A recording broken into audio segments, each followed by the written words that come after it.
तो दोस्तों, क्या हाल है आप सबके। तो दोस्तों, भारत और वेस्टइंडीज के बीच दूसरा टेस्ट मुकाबला भारतीय युवाओं की धमाकेदार बल्लेबाजी और कप्तान शुभमन गिल की आक्रामक शुरुआत के लिए याद रखा जाएगा। यशस्वी जायसवाल ने शानदार शतक जड़ा तो साई सुदर्शन ने अपने करियर की बेहतरीन 87 रनों की पारी खेली।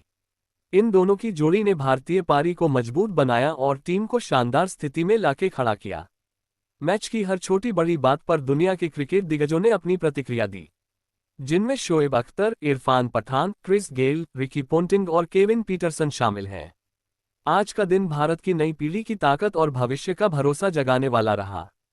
जी हां, बताएंगे पूरी खबर, तो इस वीडियो को अंत तक जरूर देखें और अगर आप भी टीम इंडिया के फैन हो तो वीडियो को एक लाइक जरूर करें।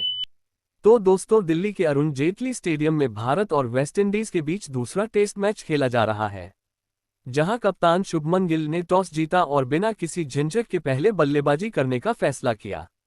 गिल के इस फैसले से साफ था कि टीम का इरादा बड़ा स्कोर खड़ा करने का है ताकि वेस्टइंडीज पर शुरू से दबाव डाला जा सके। भारत की पारी की शुरुआत करने उतरे केएल राहुल और यशस्वी जायसवाल। दोनों बल्लेबाजों पर जिम्मेदारी थी कि शुरुआती झटकों से बचते हुए टीम को मजबूत शुरुआत दें और उन्होंने वैसा ही किया। शुरुआती ओवरों में वेस्टइंडीज के तेज गेंदबाजों ने लगातार ऑफ स्टंप के बाहर गेंदबाजी की, स्विंग निकालने की कोशिश की, लेकिन राहुल और जायसवाल ने संयम से खेला।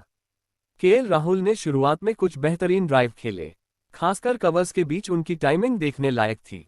वहीं यशस्वी जायसवाल ने हर गेंद को ध्यान से देखा, मानो पिच को परख रहे हो। शुरुआती 5 ओवरों में दोनों ने एक एक रन लेकर खुद को सेट करने पर ध्यान दिया। पिच धीरे धीरे बल्लेबाजी के अनुकूल होती जा रही थी और दोनों बल्लेबाजों ने उसी हिसाब से गियर बदला। 16वें ओवर तक पहुंचते पहुंचते दोनों ने शानदार लय पकड़ ली थी।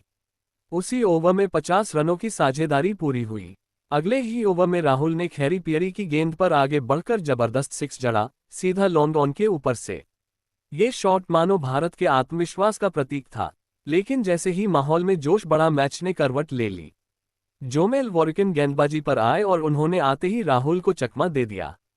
राहुल आगे बढ़े लेकिन गेंद हल्की घूमकर विकेटकीपर के हाथों में जा समाये और कुछ ही पलों में बेलजोड़ गई। राहुल 38 रन बनाकर स्टंपिंग से आउट हो गए। उन्होंने 5 चौके और एक शानदार छक्का लगाया था। यह विकेट वेस्टइंडीज के लिए राहत का पल था, लेकिन भारतीय ड्रेसिंग रूम में एक पल के लिए सन्नाटा छा गया। राहुल के आउट होने के बाद युवा बल्लेबाज साई सुदर्शन मैदान पर उतरे और उन्होंने पहली ही गेंद पर चौका झड़कर बता दिया कि वे किसी दबाव में नहीं है। वॉरिकन की गेंद को उन्होंने कवर के ऊपर से शानदार टाइमिंग के साथ बाउंड्री तक भेजा। लंच तक दोनों बल्लेबाजों ने पारी को संभाल लिया। भारत का स्कोर था 1 विकेट पर 94 रन, जहां यशस्वी जायसवाल 40 और साई सुदर्शन 16 रन बनाकर नाबाद थे। लंच के बाद का सत्र भारत के नाम रहा। सूरज अब तेजी से चमक रहा था, पिच सूख चुकी थी और बल्लेबाजी के लिए बेहतरीन लग रही थी। जायसवाल और सुदर्शन ने शुरू से ही वेस्टइंडीज के गेंदबाजों पर दबाव बना दिया। पहले ही ओवर में जैडन सील्स की गेंदों पर जायसवाल ने लगातार 3 चौके जड़ दिए। इसी के साथ उन्होंने 82 गेंदों में अपनी 50 पूरी की। दूसरे छोर पर साई सुदर्शन ने भी शानदार बल्लेबाजी जारी रखी। उन्होंने खैरी पियरी की गेंद पर चौका लगाकर अपने टेस्ट करियर की दूसरी 50 पूरी की। दोनों के बीच 150 गेंदों में 100 रनों की साझेदारी पूरी हो चुकी थी। वेस्टइंडीज के गेंदबाज लगातार कोशिश कर रहे थे, लेकिन इन दोनों के सामने सब बेअसर दिख रहे थे। सेशन का पहला घंटा भारत के लिए सपना साबित हुआ। सिर्फ 60 मिनट में 80 रन जुड़े और कोई विकेट नहीं गिरा। जायसवाल अब पूरी तरह लय में थे और 145वीं गेंद पर 2 रन लेकर उन्होंने अपना शानदार शतक पूरा किया। यह उनके टेस्ट करियर का 7वां शतक था। स्टेडियम में मौजूद हर दर्शक ने खड़े होकर उनकी इस उपलब्धि का स्वागत किया। वहीं साई सुदर्शन का भाग्य थोड़ा साथ नहीं दे रहा था। उन्होंने वॉरिकन की गेंद पर एक हल्का सा ड्राइव खेला, लेकिन गेंदबाज ने आसान कैच टपका दिया। ये वेस्टइंडीज के लिए एक बड़ा मौका था जो उन्होंने गंवा दिया। इस ड्रॉप कैच का नतीजा ये हुआ कि भारत का स्कोर तेजी से 200 के पार पहुंच गया। टी ब्रेक तक भारत का स्कोर 1 विकेट पर 220 रन था। जायसवाल 111 और साई सुदर्शन 71 रन बनाकर नाबाद लौटे। भारत के ड्रेसिंग रूम में संतोष और आत्मविश्वास दोनों साफ दिख रहे थे। तीसरे सत्र में भी दोनों बल्लेबाजों ने अपनी शानदार बल्लेबाजी जारी रखी। हालांकि अब रन की रफ्तार थोड़ी धीमी हो गई थी। दोनों सिंगल डबल से ही स्कोर आगे बढ़ा रहे थे। जायसवाल अब एक एंकर की भूमिका में थे, जबकि सुदर्शन अपने पहले शतक की ओर बढ़ रहे थे। फिर आया 68वां ओवर। वॉरेकन ने गेंद फेंकी जो ऑफ स्टंप के बाहर से अंदर की ओर घूमती हुई सीधे सुदर्शन के पैड से जा टकराए। अपील हुई और अंपायर रिचर्ड इलिंगवर्थ ने उंगली उठा दी। रिव्यू लिया गया लेकिन गेंद सीधे स्टंप्स पर जा रही थी और बस सुदर्शन का सपना टूट गया। वे 87 रन पर आउट हो गए, शतक से सिर्फ 13 रन दूर। फिर भी उनकी 87 रनों की यह पारी बेहतरीन रही, 12 चौकों से सजी हुई। उन्होंने जायसवाल के साथ 193 रनों की मजबूत साझेदारी कर भारत को ठोस स्थिति में ला खड़ा किया। उनके आउट होने के बाद कप्तान शुभमन गिल मैदान पर आए और आते ही अपनी 5वीं गेंद पर शानदार चौका जड़ दिया।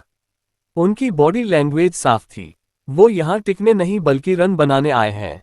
यहां से भारत का स्कोर 2 विकेट पर 300 के पार हो गया था। यशस्वी जायसवाल 150 से अधिक रन पर नाबाद और कप्तान शुभमन गिल आत्मविश्वास से भरे हुए थे। वही टीम इंडिया के इस शानदार प्रदर्शन के बाद दुनिया भर के दिग्गजों ने कुछ चौंकाने वाले बयान दिए हैं। सबसे पहले इरफान पठान ने कहा, देखिए सबसे बड़ी बात यह है कि भारतीय क्रिकेट का भविष्य सुरक्षित हाथों में है। यशस्वी जायसवाल जिस तरीके से बल्लेबाजी कर रहे हैं वह सिर्फ रन नहीं बना रहे, वो एक मैसेज दे रहे हैं कि टीम इंडिया के पास अगले 10 साल के लिए ओपनिंग में कोई चिंता नहीं है। उनका शतक सिर्फ स्कोरबोर्ड पर नंबर नहीं बल्कि क्लास, तकनीक और धैर्य का सबूत है। और साई सुदर्शन, वह पहली नज़र में लगा जैसे कोई अनुभवी खिलाड़ी खेल रहा हो।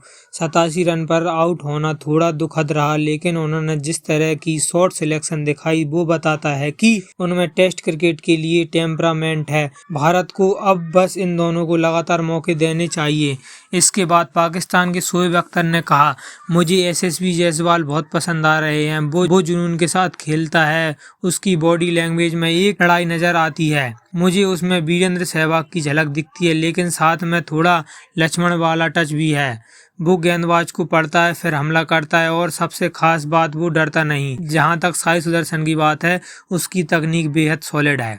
अगर वेस्ट इंडीज को कुछ सीखना है तो उन्हें देखना चाहिए कि भारत के यंगस्टर किस तरह तैयारी करते हैं। यह बच्चे नेट्स में नहीं मैदान पर सीख रहे हैं और मार भी रहे हैं। वहीं वेस्ट इंडीज के क्रिस गेल ने कहा, भाई आज तो हमारे बॉलर्स की हालत खराब कर दी इन दोनों ने। जायसवाल और सुदर्शन ने जिस तरह की पार्टनरशिप बनाई वो किसी T20 में नहीं बल्कि क्लासिक टेस्ट मैच में 190 रन जोड़ना आसान नहीं होता। यशस्वी की मैच्योरिटी देखकर दिल खुश हो गया। साई सुदर्शन की भी बात करूं तो उसने हमारे स्पिनर्स को बहुत अच्छे से पढ़ा। मैं कहूंगा कि वेस्ट इंडीज को अपनी बॉडी लैंग्वेज पर काम करना होगा, क्योंकि भारत ने हमें डिफेंसिव मोड में ढकेल दिया है। इसके बाद ऑस्ट्रेलिया के रिकी पॉन्टिंग ने कहा, मैंने यशस्वी जायसवाल को बहुत ध्यान से देखा है। यह खिलाड़ी सिर्फ आक्रामक नहीं रणनीतिक भी है। वो जानता है कब टिकना है और कब गियर बदलना है। मुझे उसकी पारी में जो सबसे अच्छा लगा वो था उसका शॉर्ट चेन। हर चौका सोच समझकर मारा गया। वो टेस्ट क्रिकेट की मानसिकता समझ चुका है जो बहुत कम उम्र में हासिल करना आसान नहीं। साई सुदर्शन का फुटवर्क शानदार है। मैं कहूँगा कि वो लेफ्ट हैंडर्स में अगले दशक का टॉप टेक्निकल बैट्समैन बन सकता है। और शुभमन गिल की एंट्री परफेक्ट टाइमिंग पर हुई। टीम को मूवमेंट की जरूरत थी और गिल ने आते ही चौका जड़कर सबको याद दिलाया कि यह टीम सिर्फ टिकने नहीं जीतने आई है। वहीं इंग्लैंड के केविन पीटरसन ने कहा, मुझे साई सुदर्शन की बॉडी लैंग्वेज बेहद पसंद आई। वो युवा है लेकिन खेलते समय उसकी नज़र गेंद पर और सोच अगली 2 गेंदों पर रहती है। यह टेस्ट क्रिकेट के लिए कमाल की बात है। जायसवाल की बात करूं तो वो रन नहीं बना रहा था, वो वेस्ट इंडीज की एनर्जी खींच रहा था। उसकी फिटनेस, फुटवर्क और आत्मविश्वास सब कुछ टॉप लेवल पर है।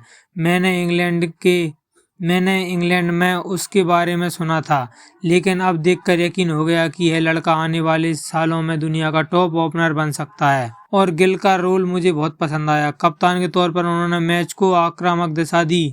तो दोस्तों, जैसा कि आपने सुना, यहाँ चाहे शोएब अख्तर हो या रिकी पॉन्टिंग, सबका मानना यह है कि भारत का दिन आज उनके युवाओं के नाम रहा। यशस्वी जायसवाल का शतक और साई सुदर्शन की 87 रनों की शानदार पारी ने न सिर्फ स्कोरबोर्ड को सजाया बल्कि दुनिया को यह दिखा दिया कि भारतीय क्रिकेट में नई पीढ़ी कितनी तैयार है। तो दोस्तों, यह थे इन दिग्गजों के बयान, जिसे सुनकर आप क्या कहना चाहेंगे। और दोस्तों, भारत के आज के प्रदर्शन को आप 10 में से कितने नंबर देना चाहेंगे कमेंट करके जरूर बताइए। और दोस्तों, ऐसी क्रिकेट से जुड़ी जानकारी जानने के लिए हमारे चैनल को सब्सक्राइब करें। तो दोस्तों, मिलते हैं अगली वीडियो में, तब तक के लिए धन्यवाद।